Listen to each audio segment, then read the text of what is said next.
سائنسدان مچھلیوں کی اب تک 21,000 سے زائد اقسام دریافت کر چکے ہیں۔ ایک تحقیق کے مطابق مچھلی محض غذا نہیں بلکہ کئی امراض کا بہترین علاج بھی ہے۔ خاص طور پر روگنی مچھلیاں دوائی اثرات رکھتی ہیں۔ ان کے کھانے سے ایسے کئی امراض جن کا جسم کے مدافعتی نظام سے گہرا تعلق ہوتا ہے اور بچاؤ آسان ہو جاتا ہے۔ مچھلی میں روگنی تیزاب پائے جاتے ہیں، وہ اومیگا 3 کہلاتے ہیں۔ یہ تیزاب جسم میں ایسے ہارمونی اجزاء کی تیاری کو روک دیتے ہیں جو ہر قسم کے امراض ان میں اضافے اور شدت کا سبب ہوتے ہیں۔ مچھلی کی روگنیات کی اہمیت و افادیت کا احساس تقریباً 70 برس قبل ہوا۔ اس وقت یہ بات زیر غور آئی کہ دنیا اور انسانوں کے لیے چربی مضر صحت ثابت ہوتی ہے، تو آخر اسکیمو بے حساب چربی کھا کر امراض سے کیوں محفوظ رہتے ہیں؟ وہ قلب کی کسی بھی تکلیف میں مبتلا نہیں ہوتے، حالانکہ وہ باکثرت مچھلی اور چربی اور اس کا گوشت کھاتے ہیں۔ اس کے باوجود ان کے خون میں کولیسٹرول کی سطح نارمل ہوتی ہے۔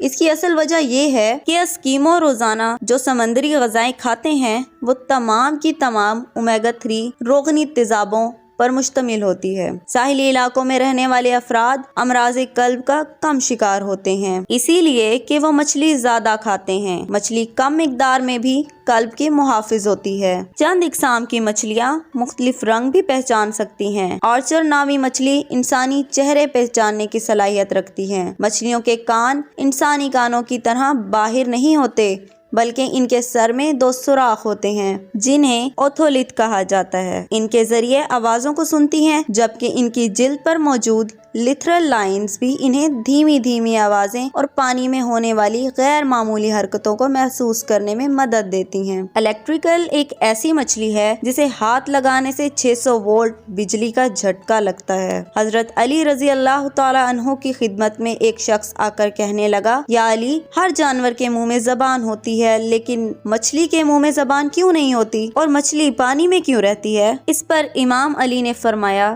کہ اے شخص، یاد رکھنا، اللہ نے مچھلی کے منہ میں زبان بھی دی تھی اور اس کو وہ طاقت بھی دی تھی کہ وہ خشکی پر چل سکے، مگر افسوس کہ اس نے خود پر ظلم کیا۔ وہ شخص کہنے لگا، یا علی، کیسا ظلم؟ امام علی نے فرمایا کہ جب اللہ نے آدم علیہ السلام میں روح کو ڈالا اور یہ حکم دیا کہ ہر فرشتہ اس کو سجدہ کرے اور شیطان انکار کر بیٹھا، اللہ کی نافرمانی کر کے یہ کہنے لگا کہ میں آگ سے بنا ہوں اور یہ تو مٹی کا بنا ہے، تو یوں شیطان کو اللہ نے اپنے دربار سے نکال دیا۔ وہ بدصورت بن کر زمین پر جیسے گرا، انسان سے حسد اور نفرت کے ساتھ چیخنے لگا اور ہر کسی کو بتانے لگا کہ انسان اس زمین پر ظلم کرے گا۔ اے شخص، اس وقت مچھلیاں زمین پر بھی چلا کرتی تھیں اور پانی میں بھی رہا کرتی تھیں، اس کے منہ میں زبان بھی ہوا کرتی تھی۔ شیطان نے سب سے پہلے مچھلیوں کو بھٹکایا اور یہ کہا کہ انسان جب زمین پر آئے گا تو وہ تمہیں زندہ اپنے خنجر سے کاٹے گا